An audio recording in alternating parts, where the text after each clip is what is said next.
Kayo po ba mga bossing ko ay merong pampaswerte? Asya mga bossing. Ako po mga bossing ko ay may isi-share sa inyo na very powerful na pampaswerte.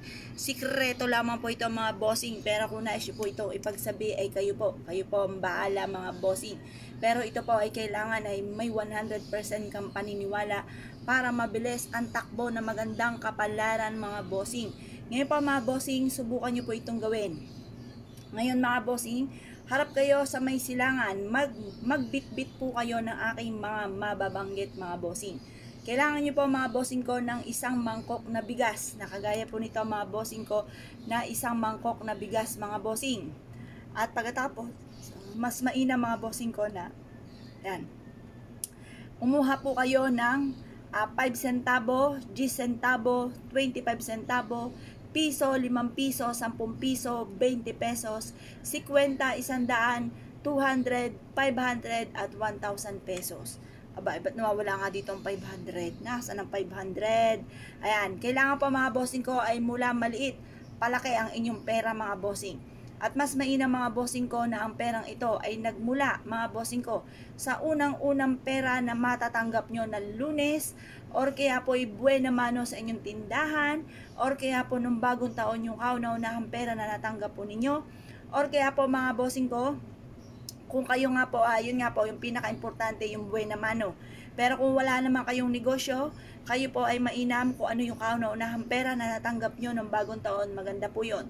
Or kung kayo po ay nanonood dito, yung kauna-unahang pera na matatanggap nyo ngayong araw na ito mga bossing, ay mainam na itabi nyo po ito at isama nyo po ito dito sa mula maliit hanggang sa palaki na pera po natin.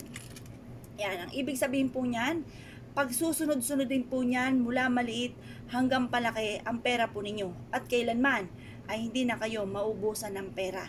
Ginagawa ko po ito sa aking negosyo mga bossing, or kaya po ay sa unang pasok ng taon mga bossing. Ito po ay pinapaltan ko ang bawat pera mga bossing, at sa unang pasok ng taon ako ay gumagawa ng ganito. Ngayon po mga bossing, mas mainam kumpletuhin nyo po yan. At ako po mga bossing ko, pinatungan ko ito ng kabayo na nakataas ang paa.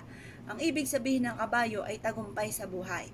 Proven po ito mga bossing, dahil ito po ay matagal ko nang ginagawa mga bossing.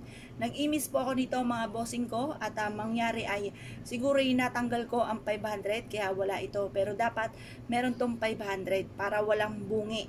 Kumpleto mula sa 5 centavo hanggang 10 centavo mga bossing, para kayo po mga bossing ko ay mas mahigit na maka-attract ng swerte, lalo na tungkol sa usapin ng pera. Ito po mga bossing ko ay isa sa mga makakatulong upang sa ganon kayo po ay maging matagumpay sa buhay at ang swerte ay tuloy-tuloy mga bossing. Kung naniniwala po kayo dito mga bossing ko, i-mindset nyo na kayo magiging matagumpay at lahat ng mga pangarap po ninyo ay matutupad, at simula na po ito nang kayo po ay yayaman na at magiging smooth ang daloy ng swerte. At kung kayo may negosyo ay kayo po ay maging matagumpay sa inyong negosyo. Ngayon pa mga bossing, kung kayo pinaniwala at nais po itong gawin, huwag na po kayong magpatumpik-tumpik pa. Subukan nyo po ito. Proven po ito na maswerte. Kaya kung kayo pinaniwala, asya mga bossing, good luck po. Sige po lahat.